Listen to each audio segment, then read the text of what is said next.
Hello बच्चों, अब हम चैप्टर 1 के कुछ और इम्पोर्टेंट क्वेश्चंस डिस्कस करेंगे। देखो, पहले हम एमसीक्यूज करते हैं क्योंकि आपके एग्जाम में 18 आपको पता है एमसीक्यूज आएंगे बोर्ड में। तो पहले हम कुछ एमसीक्यूज की प्रैक्टिस कर लेते हैं। Right the correct answer in each of the following, यानी कि कुछ मैं 18-20 आपको क्वेश्चन कराऊंगा, उसमें आपको 4 ऑप्शन में से करेक्ट ऑप्शन सिलेक्ट करना है। एवरी रैशनल नंबर, कहते हैं जो भी जितने भी रैशनल नंबर होते हैं ना बच्चों, वो कैसे होते हैं। रैशनल नंबर का मतलब क्या होता है, जैसे मान लो 2/3 है ना, 4/5 है, -4/5 है, 0 है, 1 है, 3 है, ये रूट वाले नहीं, रैशनल नंबर सिर्फ।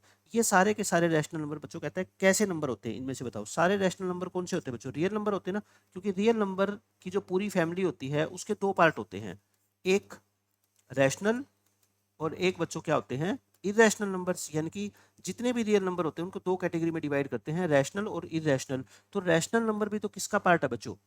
आपका रियल नंबर का ही पार्ट है ना। तो हर एक रैशनल नंबर को हम क्या बोल सकते हैं? रियल। नेचुरल नहीं बोल सकते, क्यों? 2/3 रैशनल है बट नेचुरल नहीं है, इंटीजर भी नहीं है, होल नंबर भी नहीं है, तो सिंपल सी बात है, रियल नंबर ही होगा रैशनल नंबर। तो सेकंड क्वेश्चन में क्या कहता है बच्चों?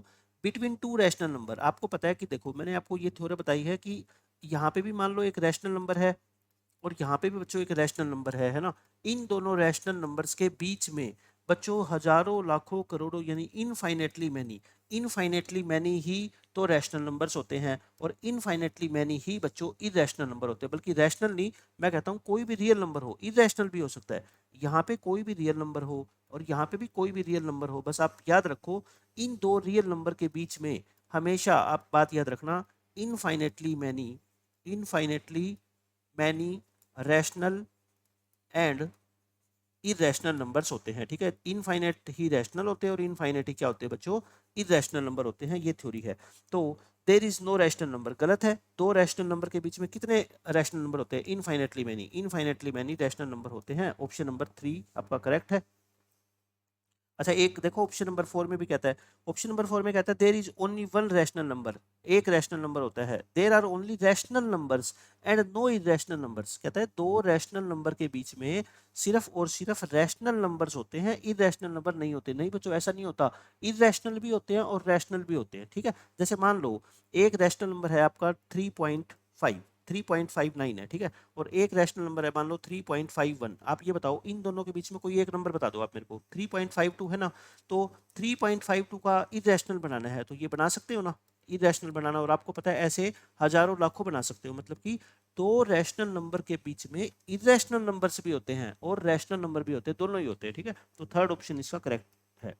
इस क्वेश्चन में क्या कहा गया बच्चों? डेसिमल रिप्रेजेंटेशन रैशनल नंबर की डेसिमल एक्सपेंशन कैसी होती है बताओ। पहली टर्मिनेटिंग, जरूरी नहीं है ना, देखो आप इसको टिक कर दोगे ना तो गलत आ जाएगा।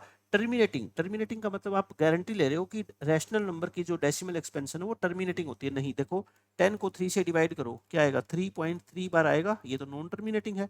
मतलब कि आपको जब हमेशा रिजल्ट ट्रू होता है ना, हमेशा उस ऑप्शन को टिक करना है। अब एक बच्चा कहेगा सर 2 को 5 से डिवाइड करो तो ये 0.4 आ गया, ये तो टर्मिनेटिंग है, तो टर्मिनेटिंग ऑप्शन क्यों नहीं हो सकता? मैं कहता हूं सभी के लिए तो टर्मिनेटिंग नहीं होगी ना। सभी जो रैशनल नंबर होते हैं उनकी डेसिमल एक्सपेंशन बच्चों ये बताओ टर्मिनेटिंग होती है क्या? नहीं होती ना सभी की, तो इसका मतलब सभी के लिए ये ऑप्शन ट्रू नहीं है। ठीक है, नॉन टर्मिनेटिंग, नॉन टर्मिनेटिंग हो सकती है बट सभी के लिए नहीं हो सकती है ना।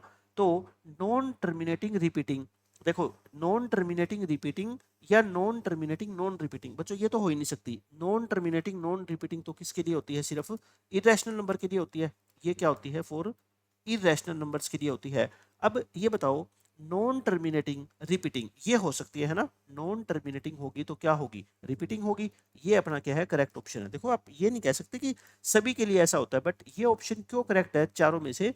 क्योंकि ये कहता है कि अगर नॉन टर्मिनेटिंग हुई तो फिर रिपीटिंग पक्का होगी। ठीक है, तो ऑप्शन नंबर 3 क्या है बच्चों? इसका करेक्ट है। फोर्थ क्वेश्चन में क्या बोलता है? ये अच्छा क्वेश्चन है, देखो इसमें बच्चे कंफ्यूज हो जाते हैं। The product of any two irrational numbers, दो इरेशनल नंबर की, देखो मैं आपको बता देता हूँ, कोई भी दो इरेशनल नंबर है ना, इरेशनल नंबर्स दो ले लो। जैसे मान लो एक है √2 और एक है बच्चों 3√2, एक √2 है और एक कितना है? 3√2। इन दोनों की प्रोडक्ट क्या हमेशा इरेशनल आएगी? क्या बिल्कुल भी नहीं आएगी। देखो √2 की मल्टीप्लाई 3√2 से करोगे बच्चों तो 3, और √2 इंटू √2 आपको पता है कितना होता है? 2 होता है ना, तो 3 इंटू 2 6। ये तो क्या आ गई बताओ? रैशनल नंबर आ गई। मतलब ये आप नहीं कह सकते कि दो इरेशनल नंबर की मल्टीप्लाई हमेशा इरेशनल आएगी, नहीं। मैं और एग्जांपल ले लेता हूँ, एक √2 ले लेता हूँ और एक बच्चों √3 ले लेता हूँ, तो इनकी प्रोडक्ट बताओ। इनकी प्रोडक्ट क्या आएगी, √2 इंटू √3 यानी कि √6 आ गई। ये इरेशनल है, मतलब कि दो इरेशनल नंबर को आप जब मल्टीप्लाई करोगे ना बच्चों, तो प्रोडक्ट उसकी रैशनल भी आ सकती है और प्रोडक्ट इरेशनल भी आ सकती है। हो सकता है दोनों नंबर में जो इरेशनल वाला पार्ट हो वो क्या हो, सेम हो, तो उनकी जब मल्टीप्लाई होगी तो क्या हो जाएगा, वो रैशनल हो जाएगा ना। तो ये कहता है the product of any two irrational numbers is always an irrational number. गलत, ऑलवेज रैशनल गलत, ऑलवेज कुछ नहीं होता है ना, मैंने बता दिया। रैशनल भी पॉसिबल है और इरेशनल भी पॉसिबल है। ऑलवेज एन इंटीजर गलत, ऑलवेज तो है ही नहीं है ना। समटाइम्स रैशनल समटाइम्स इरेशनल, तो ऑप्शन नंबर डी क्या हो गया आपका करेक्ट। रैशनल भी आ सकती है और इरेशनल भी पॉसिबल है, दोनों पॉसिबिलिटी है। इसके बाद बच्चों डेसिमल एक्सपेंशन बताओ √2 की। अच्छा √2 कैसा नंबर होता है बताओ, इरेशनल नंबर होता है ना। √2 कैसा नंबर होता है बच्चों, इरेशनल नंबर होता है। और इरेशनल नंबर की डेसिमल एक्सपेंशन कैसी होती है, मैंने आपको बता रखा है, non terminating and non repeating. दोनों के आगे नॉन लगेगा, ना तो टर्मिनेट होगी और ना ही बच्चों रिपीट होगी, तो नॉन टर्मिनेटिंग नॉन रीअकरिंग, ये इसका करेक्ट ऑप्शन है। इस क्वेश्चन में क्या कहा गया है, इनमें से कौन सा नंबर इरेशनल है। मैंने बताया था ना, रूट को देखते ही इरेशनल मत बोल देना। पहला पार्ट देखो, √4 को ऊपर √4 लिख दो, नीचे √9 लिख दो। 4 का √2 होता है, 9 का √3। ये तो कैसा नंबर है बताओ, रैशनल है। लेकिन आपसे क्या पूछा है, इरेशनल। ठीक है, ऑप्शन नंबर ए नहीं हो सकता। बी बताओ, √12 अपॉन √3। बच्चों दोनों के ऊपर रूट है तो एक सिंगल रूट लगा के 12/3 लिख दे। 12/3 कितना होता है 4, और 4 का रूट कितना होता है 2। ये भी क्या है, रैशनल नंबर है। ये ऑप्शन भी नहीं हो सकता। वैसे तो क्लियर ही दिख रहा है मेरे को, √81 तो 9 होता है। √7 कैसा नंबर है बच्चों, इरेशनल। तो पेपर में ये क्वेश्चन आएगा, जब आपको √7 क्लियरली इरेशनल नंबर दिख रहा है तो बाकी सारे ऑप्शन को सोल्व करने की आपको जरूरत नहीं है, सीधा आप सी ऑप्शन को टिक कर सकते हो। ठीक है, इनमें से कौन सा नंबर इरेशनल है बताओ। ये तो टर्मिनेट हो गया ना, टर्मिनेट जो नंबर हो गया तो वो तो क्या होगा, रैशनल। ये टर्मिनेट नहीं हो रहा बट रिपीट तो हो रहा है ना बच्चों, रिपीट तो हो रहा है, ये रिपीटिंग है, रिपीटिंग है, तो इसका मतलब ये कैसा नंबर हो गया, रैशनल। ये भी टर्मिनेट नहीं हो रहा लेकिन रिपीटिंग तो है ना, ये बच्चों क्या है, रिपीटिंग तो है। रिपीटिंग अगर है तो ये कैसा नंबर हो गया, रैशनल। और ये देखो, ये ना तो टर्मिनेट हो रहा ना रिपीट हो रहा, 4 0, ठीक है, फिर 4 0 1, फिर 4 0 0 1, फिर 4 0 0 0 1। ये बच्चों क्या है, नॉन टर्मिनेटिंग है। देखो ना तो टर्मिनेट हो रहा और ना ही रिपीट हो रहा, नॉन रिपीटिंग। तो ऐसे नंबर जो नॉन टर्मिनेटिंग और नॉन रिपीटिंग होते हैं, जिनकी डेसिमल एक्सपेंशन, वो नंबर क्या होते हैं, इरेशनल। तो ऑप्शन नंबर डी अपना क्या है, करेक्ट है। इस क्वेश्चन में क्या कहा गया है, a rational number between √2 and √3। देखो मैंने आपको बताया था √2 की अप्रोक्सीमेट वैल्यू और √3 की अप्रोक्सीमेट वैल्यू, वैसे तो दोनों क्या होते हैं, इरेशनल होते हैं। बट मैंने बताया था ना, तो इरेशनल नंबर के बीच में भी हजारों लाखों इनफाइनेटली मैनी रैशनल नंबर होते हैं, रैशनल भी इरेशनल भी दोनों ही होते हैं। ठीक है, √2 क्या होता है 1.414 और ये क्या होता है 1.732। बट बच्चों ये अप्रोक्सीमेट वैल्यू है, इनकी एग्जैक्ट वैल्यू नहीं है। ठीक है ना, एग्जैक्ट तो इनकी निकाल ही नहीं सकते, क्यों, क्योंकि ये इरेशनल नंबर होते हैं। तो आप ये बता दो मेरे को, इन दोनों के बीच में आपसे क्या पूछा गया है, रैशनल नंबर पूछा गया है। पहला ऑप्शन तो वैसे ही गलत है, क्यों, क्योंकि बच्चों ये तो इरेशनल नंबर है। √2 प्लस √3 क्या होता है, इरेशनल होता है। √2 इंटू √3 क्या होगा बताओ, √6/2। ये भी कैसा नंबर है, इरेशनल है। ये भी कैसा नंबर है, इरेशनल है। तो पहले दो ऑप्शन तो आप वैसे ही इग्नोर कर दो, क्यों, आपसे रैशनल पूछा गया है बट ये तो इरेशनल है। अब ये दोनों रैशनल है, देखो 1.5 भी और 1.8 भी। बट हमें तो क्या चाहिए, इनके बीच में चाहिए ना। तो 1.414 और 1.732 इनके बीच में बताओ, 1.8 इनके बीच में है क्या बच्चों, 1.8 तो इससे भी बड़ा है ना, 1.8 तो कहीं यहाँ पे आएगा, तो ये तो इनके बीच में नहीं है। 1.5 देखो, आप सिर्फ पहले दो डिजिट देखो, ये 1.4 और 1.7, तो 1.5 तो कहीं इनके बीच में आएगा ना, आएगा, तो ये इस क्वेश्चन का आंसर है। 1.8 क्यों नहीं हो सकता, मैंने आपको बता दिया, क्योंकि 1.8 बच्चों इनके बीच में नहीं है, ये तो 1.732 से भी बड़ा नंबर है। ठीक है, तो बस ये इससे बाहर चला जाएगा, ऑप्शन नंबर सी अपना करेक्ट हो जाएगा। इस क्वेश्चन में क्या कहा गया है, इस वैल्यू को कहता है p/q की फॉर्म में लिख दो। p/q की फॉर्म में अपने को लिखना आता ही है, 1.999 या 9 बार लिख देते। दोनों तरफ किससे मल्टीप्लाई करते हैं बताओ, फटाफट कर रहे हैं हम, क्योंकि ऑब्जेक्टिव क्वेश्चन है। 10 से करेंगे ना, क्योंकि एक डिजिट रिपीट हो रहा है, तो ये डेसिमल यहाँ पे आ जाएगा, ये डेसिमल यहाँ पे आके ऐसे सेकंड में से फर्स्ट माइनस करोगे बच्चों, ये कितना आएगा 9x, और ये 19 - 1 यानी कितना हो गया 18। तो x कितना आएगा बताओ, 18/9 यानी कि 2 इस क्वेश्चन का करेक्ट आंसर है। बहुत क्वेश्चन हम कर चुके हैं ऐसे। अब ये क्वेश्चन देखो, √2 √3 प्लस √3, 2 √3 प्लस √3, मैंने बताया था ना आपको, प्लस माइनस करना हो तो इनके कोफिशिएंट देखा करो बस। 2 + 1 कितना होता है 3, और √3 तो सेम है, दोनों के आगे लगा दो, तो कितना आंसर आएगा बच्चों 3 √3। इस क्वेश्चन का आंसर आ गया। ये क्वेश्चन मैंने आपको करवाया था ऐसा, √10 इंटू √15, दो रूट लगे हो है ना, कितने भी रूट हो, पावर सेम है दोनों नंबर की, तो एक रूट लगा के और इन दोनों नंबर की मल्टीप्लाई कर दो, ठीक है। √10, 10 को क्या लिख दो 5 इंटू 2, 15 को क्या लिख दो 5 इंटू 3। अब पेयर में से एक बाहर आएगा, रूट में से 5 और 5 में से एक 5 बाहर आ जाएगा, अंदर 2 भी अंदर रहेगा 3 भी अंदर, क्योंकि अकेले है। 5 2 इंटू 3 कितना होता है 6, 5√6 इस क्वेश्चन का क्या है आंसर आ जाएगा आपका ऑप्शन नंबर बी। इस क्वेश्चन में क्या कहा गया बच्चों, the number obtained on rationalising the denominator, कहता है इसके डिनोमिनेटर को अगर हम रैशनलाइज कर देंगे तो क्या मिलेगा, मतलब कि आंसर निकालना है अपने को सिंप्लीफाई करके, ठीक है। बताओ किससे मल्टीप्लाई करेंगे, √7 नीचे माइनस है तो √7 + 2, नीचे भी √7 + 2, ऊपर तो √7 + 2 आ गया, नीचे बच्चों मैंने बताया a + b a - b, यानी कि √7 का स्क्वायर -2 का स्क्वायर, तो ऊपर आ गया √7 + 2, नीचे आ गया 7 - 4, 7 में से 4 गया बच्चों कितना होता है 3, तो आंसर क्या आ गया √7 + 2/3, √7 + 2/3, ऑप्शन नंबर ए करेक्ट है। इसको भी आपको क्या करना है, रैशनलाइज करना है डिनोमिनेटर को, कर लो। √9 - √8 को मल्टीप्लाई करेंगे हम किससे, √9 + √8 से, और डिवाइड भी करेंगे किससे, √9 + √8 से। ऊपर तो 1 से मल्टीप्लाई करके सेम ही आएगा, नीचे बोलो बच्चों a² यानी कि √9 का स्क्वायर, b² यानी कि √8 का स्क्वायर, और √9 का स्क्वायर कितना होता है आपको पता है 9 होता है, और ये 8, 9 में से 8 गया 1, तो आंसर क्या आ गया √9 + √8। भाई ऐसा कहीं ऑप्शन नहीं है। अब आप देखो √9 क्या होता है बोलो 3 होता है, और √8 क्या होता है बच्चों, देखो इसको छोटा कर सकते हो ना, 8 को क्या लिख दो 2 इंटू 2 इंटू 2, एक 2 तो बाहर आ जाएगा ना, तो क्या आंसर आएगा इसका 2√2, तो 3 प्लस में 2√2, 3 प्लस में 2√2 इस क्वेश्चन का आंसर है, देख लो 3 प्लस में 2√2, ऑप्शन नंबर डी आ गया। इस क्वेश्चन में क्या कहता है, after rationalizing the denominator of this, इसके डिनोमिनेटर को रैशनलाइज करने के बाद we get the denominator as, मतलब आपसे पूरा नंबर नहीं पूछा गया, कहता है डिनोमिनेटर अपने को क्या मिलेगा बस वो बता दो है ना, तो डिनोमिनेटर क्या मिलेगा, तो मेरे को पूरा क्वेश्चन सोल्व करने की जरूरत नहीं है, मुझे सिर्फ डिनोमिनेटर से मतलब है ना, तो किससे मल्टीप्लाई करेंगे बताओ, इस बीच के साइन को क्या कर देंगे प्लस कर देंगे, और डिनोमिनेटर भी यही। अब अपने को सिर्फ क्या चाहिए बताओ, इस नंबर का अपने को सिर्फ चाहिए बच्चों डिनोमिनेटर, तो डिनोमिनेटर क्या मिलेगा बताओ, इन दोनों की मल्टीप्लाई, मल्टीप्लाई क्या होगी a² - b², समझ गए ना क्यों।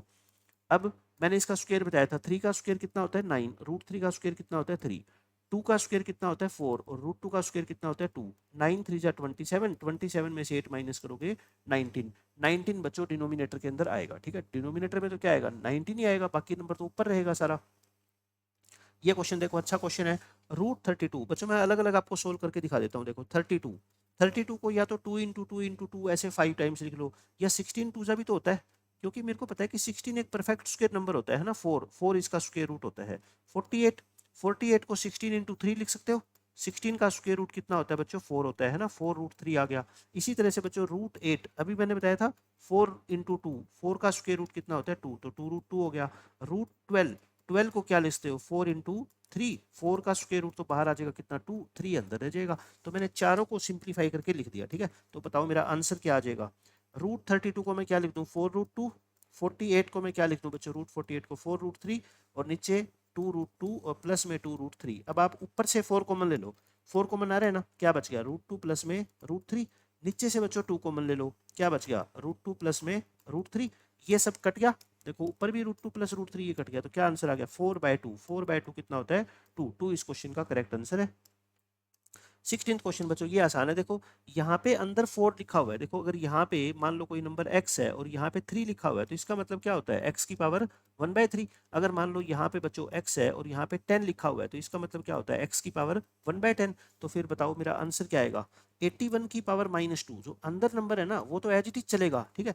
ये जो 4 अंदर लिखा हुआ है ना बच्चों, ये 4 लिखा हुआ है, इसका मतलब क्या होता है पावर 1/4 होता है, ठीक है। बस अब ये दोनों पावर क्या हो जाएगी बोलो मल्टीप्लाई, -2 इंटू 1/4, और 81 की पावर कितनी हो जाएगी -1/2। और मैंने क्या बताया था, अगर नेगेटिव पावर है और आपको बच्चों क्या करना है पॉजिटिव, ये आप पहले ऐसा करो, नीचे 2 है ना, 81 को क्या लिख दो 9 का स्क्वायर, और ये पावर आपस में क्या हो जाएगी मल्टीप्लाई, 2 से 2 कट गया, 9 की पावर -1, 9 की पावर -1 का मतलब क्या होता है 1/9। इस क्वेश्चन का आंसर क्या आएगा ऑप्शन नंबर ए। इसकी वैल्यू बतानी है, बहुत अच्छा क्वेश्चन है, देखो बेस सेम है ना, बेस सेम है तो पावर क्या होगी बच्चों ऐड होएगी, 256 की पावर कितनी हो जाएगी बच्चों 0.16 प्लस 0.09, अगर आपको ऐड करना आता है तो देखो ऐसे कर लो 0.09, तो ये कितना आएगा 0.25 आएगा, और 0.25 का मतलब क्या होता है 25/100 यानी कि 1/4, तो 0.25 का मतलब बच्चों क्या होता है, ये लिख दूं मैं एक बार 0.25, और 0.25 का मतलब क्या होता है 1/4। तो ये 256 क्या होता है देखो, अगर आपको ऐसे नहीं पता, वैसे तो ये 4 की पावर 4 होता है, अगर नहीं पता ना तो कोई बात नहीं, आप इसको 2 से डिवाइड कर सकते हो है ना। 2 से डिवाइड करोगे 128, 2 से करोगे तो 64, 2 से करोगे तो 32, 2 से करोगे तो 16, ऐसे चला दिया करो इसको। 2 से करोगे 8, तो ये 2 कितनी बार मल्टीप्लाई हो रहा है देखो 8 टाइम्स हो रहा है ना, तो ये क्या है 2 की पावर 8 है। तो आप इन दोनों पावर को क्या कर दो, मल्टीप्लाई कर दो। 2 की पावर कितनी बच गई 2, और 2 की पावर 2 कितना होता है 4। 4 इस क्वेश्चन का क्या है बच्चों, करेक्ट आंसर आएगा। अब ये देखो, अब पहले जो अपने ऑब्जेक्टिव क्वेश्चन थे एमसीक्यूज वो खत्म हो गए, अब सब्जेक्टिव क्वेश्चन है, क्लासीफाई करना है ना। क्लासीफाई का मतलब आपको सिलेक्ट करने हैं कौन से नंबर रैशनल है और कौन से नंबर इरेशनल है। तो 196 का रूट क्या होता है बताओ, 14 होता है, और 14 तो कैसा नंबर है बताओ, रैशनल। पहले क्वेश्चन का आंसर क्या आएगा, रैशनल। ये क्या है इरेशनल, क्यों, क्योंकि बच्चों 18 को आप 9 टू जा लिख सकते हो। 9 में से आपकी बात मैंने मान ली कि 3, 9 का रूट तो 3 होता है, ये तो बाहर आ जाएगा, बट 2 तो अकेला रहेगा ना। तो क्या आ गया 9√2, और ये कैसा नंबर है बच्चों बताओ, इरेशनल। तो कुछ नंबर इनमें से इरेशनल होंगे, कुछ रैशनल, आपको सब छांटने हैं, ठीक है। इसको देखो 9 1 जा 9 3 जा क्या बच गया 1/3 का रूट। अब 1 का रूट तो 1 ही होता है, बट 3 का रूट तो √3 रहेगा ना, तो यानी कि ये भी कैसा नंबर हो गया बताओ, इरेशनल। अगर रूट की टर्म खत्म नहीं हो रही तो इसका मतलब वो नंबर कैसा है बच्चों, इरेशनल है, ठीक है। फोर्थ पार्ट देखो, एक रूट लगा के दोनों में, 28 बाय कितना कर दो 343, 7 पे काट दो, 7 पे कटेगा 7 4 जा, और 749 जा, तो मतलब क्या आ गया √4/49। 4 का रूट अलग कर दो, 49 का रूट अलग कर दो। 4 का रूट होता है 2, 49 का रूट होता है 7, तो ये नंबर तो कैसा है बच्चों, रैशनल। तो मैंने चारों के चारों नंबर के बारे में आपको बता दिया कौन सा रैशनल है कौन सा इरेशनल है।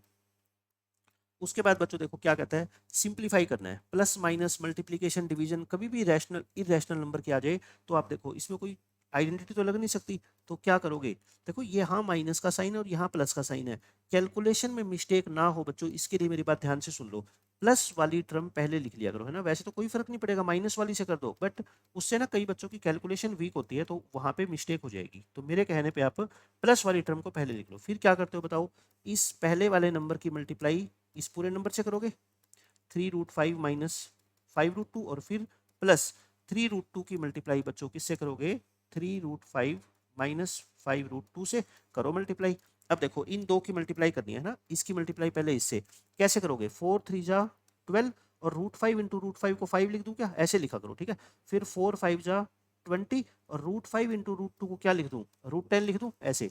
इसकी मल्टीप्लाई इससे करो, 3 3 जा 9, और √2 इंटू √5 कितना होता है √10, माइनस 3 5 जा 15, और √2 इंटू √2 कितना होता है 2। इससे आसान होएगा क्वेश्चन, ठीक है। ये क्या आ गया माइनस के 20√10, और प्लस कितना आ गया बच्चों 9√10, और माइनस के कितना आ गया 30। देखो 60 माइनस 30, इस प्लस वाले को पहले लिख लो है ना, 9√10 को पहले लिख लो, 20√10 को बाद में लिख लो। 60 में से 30 माइनस करोगे 30। अच्छा अब देखो इनके कोफिशिएंट सेम है ना, √10 यहाँ पे है और √10 यहाँ पे है, तो 9√10 में से 20√10 माइनस करोगे, तो मैंने कहा था ना कोफिशिएंट माइनस किया करो, 9 माइनस 20, और √10 तो है ही, तो कितना आएगा बताओ, ये माइनस के 11√10, तो फाइनल आंसर कितना आ गया 30 माइनस 11√10। इस क्वेश्चन का क्या है बच्चों, आंसर है फाइनल, ठीक है। उसके बाद देखो अपने को अब रैशनलाइज करना है डिनोमिनेटर को सारे क्वेश्चंस के अंदर। 10th क्वेश्चन के काफी सारे पार्ट है, एक एक पार्ट करके मैं आपको सोल्व कराता हूँ। तो बताओ इसका आंसर क्या आएगा, 2/3√3 लिख के अब आपको क्या करना है, रूट वाली टर्म से मल्टीप्लाई करना है ना।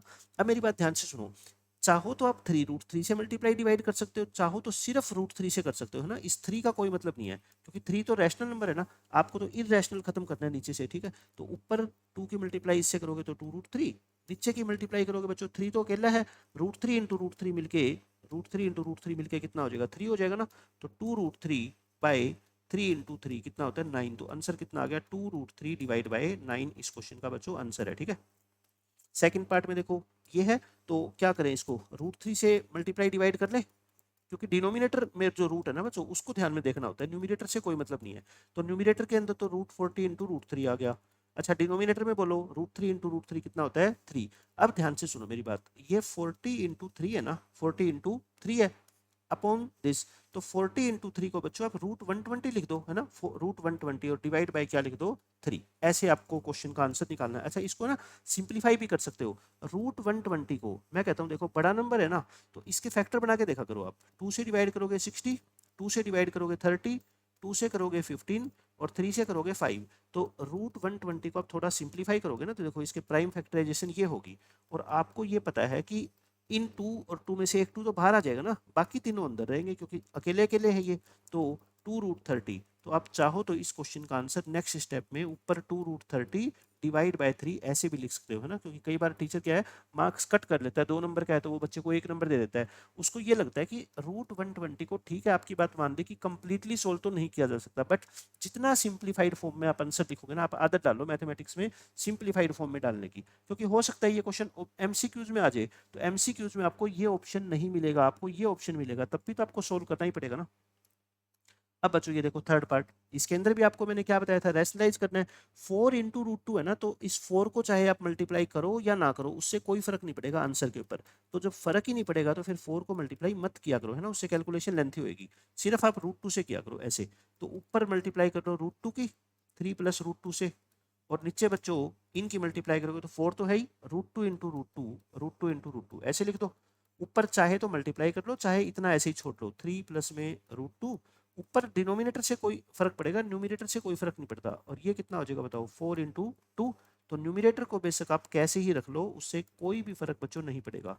डिनोमिनेटर में कितना आएगा 8। ये इस क्वेश्चन का आंसर है। आगे सिंप्लीफाई करना चाहते हो तो मल्टीप्लाई कर लो। 3 इंटू रूट 2 क्या होता है 3√2, और फिर रूट 2 इंटू रूट 2 क्या होता है 2 होता है ना। तो नेक्स्ट स्टेप में बच्चों 3√2 प्लस ये क्या होता है 2 और डिवाइड बाय 8, ऐसे भी आप आंसर छोड़ सकते हो, ठीक है, वो तो एक ही बात है। न्यूमिनेटर्स को आपस में मल्टीप्लाई करो या डायरेक्ट छोड़ दो, उससे कोई फर्क नहीं पड़ेगा।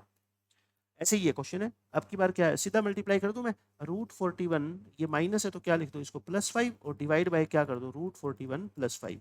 अब ऊपर तो यही रहेगा 16 इंटू रूट 41 +5। डिनोमिनेटर में बोलो बच्चों a minus B A plus B, तो A square minus B square. अब तो इसकी हैबिट होगी आपको। 16 इंटू रूट 41 +5, नीचे रूट 41 का स्क्वेयर 41, 5 का स्क्वेयर 25। बताओ 41 में से 25 माइनस करोगे तो बच्चों कितना आएगा 16 आएगा। और अच्छी बात क्या है, ये 16 से 16 कैंसिल हो गया, है ना। तो आंसर क्या आ गया अपना रूट 41 +5 इस क्वेश्चन का करेक्ट आंसर है। फिफ्थ पार्ट में देखो बच्चों, ये भी अच्छा क्वेश्चन है। इसमें न्यूमिनेटर को ध्यान में नहीं रखना, सिर्फ किसको ध्यान में रखना है, डिनोमिनेटर को। माइनस का साइन है तो 2 प्लस रूट 3 से मल्टीप्लाई कर दो, 2 प्लस रूट 3 से डिवाइड कर दो। ऊपर बताओ इन दोनों की मल्टीप्लाई करोगे 2 plus root 3 into 2 plus root 3, और डिवाइड में तो a plus B A minus B लगेगा, यानी कि A square minus B square. ऊपर ध्यान से देखो ये दोनों सेम है ना, तो मैं ऊपर वाले को 2 प्लस रूट 3 का होल स्क्वेयर लिख दूं, क्या बोलो एक ही बात है। और 4 माइनस 3, नीचे तो 1 आ गया, ऊपर स्क्वेयर खोल दो बच्चों, A square plus B square plus 2ab, है ना, A square plus B square plus में 2ab, नीचे 1 आ गया, ऊपर कितना आ गया बताओ 4 प्लस 3 प्लस 4√3। 4 प्लस 3 कितना होता है 7, 7 प्लस 4√3 इस क्वेश्चन का बच्चों फाइनल आंसर आएगा। ठीक है, हो गया क्वेश्चन सोल्व। इस क्वेश्चन में देखो क्या है, यहाँ हमने कर दिया ना, ठीक है। इसमें भी क्या है, रैशनलाइज कर दो इसको। अच्छा देखो ये 2 छोटा नंबर है, 3 बड़ा नंबर है, तो आप नीचे आप करोगे तो नीचे आइडेंटिटी कौन सी लगती है, a plus B A minus B. फिर आप क्या करोगे बच्चों, A square minus B square करोगे तो 2 माइनस 3 वो क्या हो जाएगा, 2 माइनस 3 बच्चों -1 हो जाएगा। इसलिए मैं कहता हूँ अगर पॉसिबल हो ना तो आप क्या किया करो, इसको 2 + 3 लिखूं या 3 + 2 लिखूं, बताओ एक ही बात है ना। तो पहले नंबर क्या लिख लिया करो पता है, बड़ा नंबर लिख लिया करो, ताकि डिनोमिनेटर में फिर नेगेटिव साइन खत्म हो जाए। ठीक है, अब इसको रूट 3 माइनस रूट 2 से मल्टीप्लाई कर लो, और रूट 3 माइनस रूट 2 से डिवाइड कर लो। ऊपर तो एज इट इज रूट 6 की मल्टीप्लाई इससे कर दो, और नीचे देखो फायदा क्या होगा अपने को, ए स्क्वेयर माइनस बी स्क्वेयर जब करोगे ना तो 3 में से 2 माइनस करोगे तो 1 आ जाएगा। ठीक है, तो बस सीधा ही अपना इस क्वेश्चन का ये आंसर आ जाएगा। आंसर क्या आ गया, root 6 into root 3 minus root 2, इतना ही आप छोड़ सकते हो। ठीक है, ये आंसर आ गया। ऐसे ही ये क्वेश्चन है सेम, इसके अंदर तो पहले ही दे रखा है ना, देखो रूट 3 माइनस रूट 2, तो इसको मल्टीप्लाई कर लो किससे, रूट 3 प्लस रूट 2 से, और डिवाइड भी कर लो रूट 3 प्लस रूट 2 से। ऊपर बोलो, ऊपर root 3 plus root 2 into root 3 plus root 2, तो इसका स्क्वेयर हो गया ना, 2 बार मल्टीप्लाई है। ठीक है, नीचे a plus B A minus B, तो ए स्क्वेयर और माइनस में क्या हो जाएगा बच्चों बी स्क्वेयर, ऊपर स्क्वेयर खोल दे, ए स्क्वेयर यानी रूट 3 का square plus B square plus 2 into A into B, और नीचे तो बच्चों क्या आ गया 3 माइनस 2 1 ही आ गया नीचे, तो ऊपर ए स्क्वेयर यानी रूट 3 का स्क्वेयर 3 होता है, रूट 2 का स्क्वेयर 2 होता है, 2 रूट 3 इंटू रूट 2 कितना होता है रूट 6, और नीचे तो क्या आ गया 1, 3 प्लस 2 5, 5 प्लस 2 रूट 6। बच्चों इस क्वेश्चन का क्या है आपका आंसर आ जाएगा। एट, ये देखो अब इस क्वेश्चन के अंदर बिल्कुल आसान क्वेश्चन है, घबराना नहीं है देख के। आप मेरे को ये बता दो इसको सोल्व कर सकते हो क्या अलग से, इसको अलग से सोल्व कर लो, इसको अलग से सोल्व कर लो, है ना, या तो आप ऐसा करो या फिर ऐसा करो इसको ऊपर शिफ्ट कर दो। मैंने क्या बता रखा था, अगर पावर बच्चों नेगेटिव है, अगर पावर नेगेटिव है और नंबर डिनोमिनेटर के अंदर है तो वो ऊपर जाके पावर क्या हो जाएगी पॉजिटिव, 216 को ऊपर कर दो और पावर क्या कर दो पॉजिटिव कर दो, ठीक है, प्लस 1 इंटू ये 256 ऊपर चला जाएगा और पावर नेगेटिव है तो क्या हो जाएगी पॉजिटिव हो जाएगी, रेसिप्रोकल नहीं होगी, पावर का साइन चेंज होगा सिर्फ, ठीक है, प्लस 2 इंटू ये 243 नीचे है ऊपर भेज दो और पावर 1/5 नेगेटिव है तो क्या कर दो पावर 1/5 पॉजिटिव कर दो, ठीक है। अब आपको सोल्व करना आता ही है। अब आप मेरे को ये बता दो ये 3 किसकी पावर होती है 216, क्यूब याद है ना आपको, मैंने कहा कि आपको 12 13 तक के तो क्यूब याद होने चाहिए, ठीक है, 6 की पावर 3 होता है, तो ये क्या है बच्चों 6 का क्यूब है ना, और ये जो पावर है आपस में क्या हो जाएगी मल्टीप्लाई, प्लस 256, अभी हमने एक क्वेश्चन सोल्व किया था 256 को हमने क्या लिखा था 2 रेज टू पावर 8 लिखा था, है ना, और इसकी पावर 3/4 है ही, प्लस 2 इंटू 243 बच्चों 3 की पावर 5 होता है, ठीक है, आप सोल्व करके देखो, 3 से डिवाइड करोगे 81, 3 से करोगे 27, 3 से करोगे 9, 3 से करोगे 3, तो 3 कितनी बार मल्टीप्लाई हुआ है 5 बार, 3 की पावर कितनी होती है ये 5 होती है, ठीक है, इसकी पावर 1/5 है ही, तो देखो क्या आंसर आ गया 4, तो एज इट इज, ये 3 से 3 कट गया, क्या बच गया 6 का स्क्वायर, ये 2 की पावर देखो ये 2 पे कट जाएगा, 2 की पावर कितना हो गया 6 हो गया ना, 3 2 जा 6, और 2 इंटू 3 की पावर कितना हो गया 1, 4 इंटू 6 का स्क्वायर कितना होता है बच्चों 36, 2 की पावर 6 सोल्व करोगे कितना आएगा 64, और 2 3 जा कितना हो गया 6, तो ये आ गया 144, पहली टर्म का आंसर कितना आएगा 36, 4 जा 144, और ये कितना हो गया बच्चों 70, 64 प्लस 6 70 होता है, तो 70 ऐड करोगे तो कितना आएगा आपका 214 बच्चों इस क्वेश्चन का क्या है करेक्ट आंसर है। तो ये हमारा चैप्टर 1 पूरा हो गया। एनसीईआरटी के भी हमने लगभग सारे क्वेश्चन सोल्व कर दिए, और एनसीईआरटी एग्जाम्पलर के बच्चों जो आपके एग्जाम पॉइंट ऑफ व्यू से इंपॉर्टेंट क्वेश्चन थे वो भी मैंने आपको सारे सोल्व करवा दिए हैं।